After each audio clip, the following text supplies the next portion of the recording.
गदागर माह रमजान का खास तौर पर इंतजार करते हैं। इस मौके पर पूरे मुल्क से हजारों की तादाद में पेशावर फकीरों का जम्मे गफीर पाकिस्तान के रूसुल बिलाद का रुख करता है। आखिर हम कब तक एक दूसरे को मोरिद इल्जाम ठहराते रहेंगे? इस मसले का कोई हल तो होगा। कौम भिखारी बना रही है, यह ना दे किसी को, इदारों को दे, इदारों के जरिए काम करे। जब कोई किधर पड़ा हुआ होता है तो हमें क्यों टेलीफोन करके बुला लेते हैं? इनको पता भी है, फिर इनको आप क्यों सवाब समझ के पैसे देते?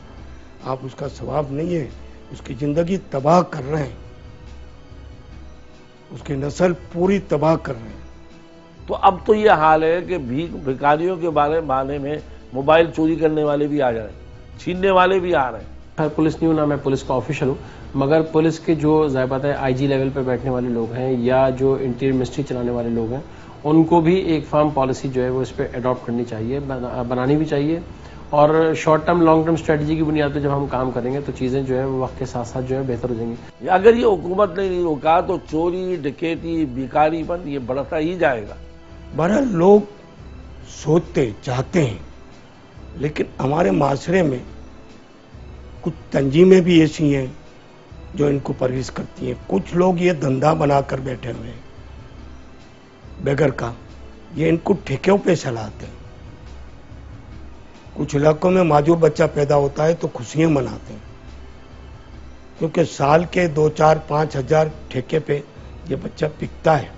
कोई मशकूक या भिखारियों की शक्ल में अगर मुख्तलिफ पॉइंट्स पे, सिग्नल्स पे, किसी जगह पे अगर वो नज़र आते हैं तो मैं समझता हूँ उन लोगों का ये फर्ज बनता है कि वो पुलिस को इन्फॉर्म करें, उनको बताएं, उनके खिलाफ कार्रवाई की जाए। अच्छा, हमारी जो चैरिटी डिस्ट्रीब्यूशन है नहीं, वो गलत है। उसकी वजह से हम फकीर भी पैदा करते हैं, और इनमें ऐसे ऐसे लोग हैं कि सूद से पैसे देने वाले भी यही लोग होते हैं। इतनी बड़ी इंडस्ट्री है, उनको प्रमोट किया जाए। बल्कि मैं समझता हूँ जहाँ भी भिखारी खड़े हैं वहाँ पे ये अपनी कोशिश करें, अपने गाड़ियों के दरवाजे लॉक रखें। ये ना हो कि उनसे कोई चीज़ छीनी जाए या कोई और वारदात हो जाए, कोई मसला हो जाए, कि भिखारियों की शक्ल में कई वारदात लोग कर रहे हैं।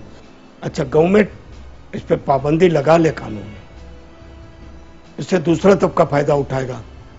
ये धंधा बंद नहीं हो सकता जब तक ये कौम देना बंद ना कर दे। ये कौम को चाहिए कि देना बंद करे। नाज़रीन, गदागरी से छुटकारा एक गंभीर मसला है।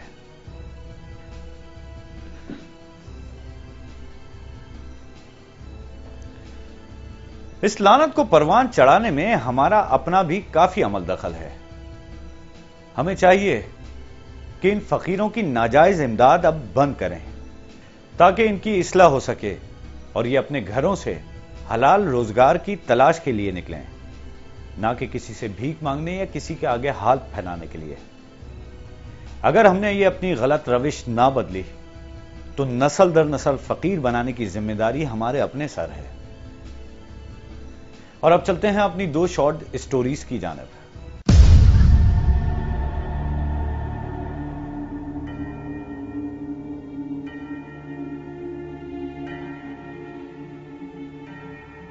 मैं चाहती हूँ कि मेरा दूसरा बच्चा भी इस फर्ज में आ जाए।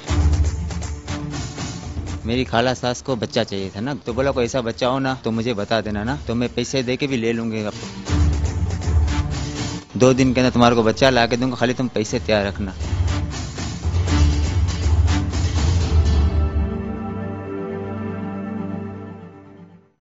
नाज़रीन, कमसिन और मासूम बच्चों का अगवा इंतहाई कर्बनाक और काबिल मुजम्मत जुर्म है, और सरकारी अस्पतालों में तो नौमौलूद बच्चों का अगवा एक मामूल की बात बनता जा रहा है।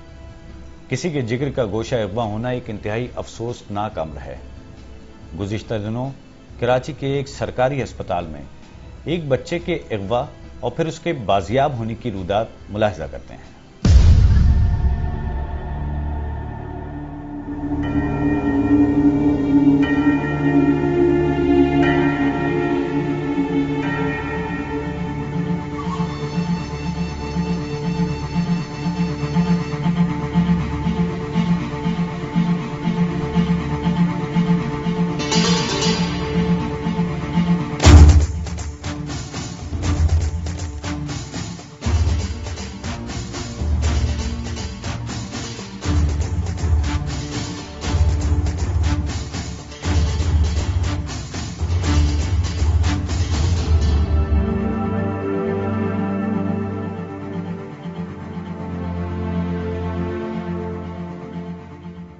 तो वहाँ सुबह 4 बजे के टाइम ऑपरेशन हुआ था, बच्ची हुई थी। उसके बाद मैं सुबह 7 बजे घर वापस आ गया था।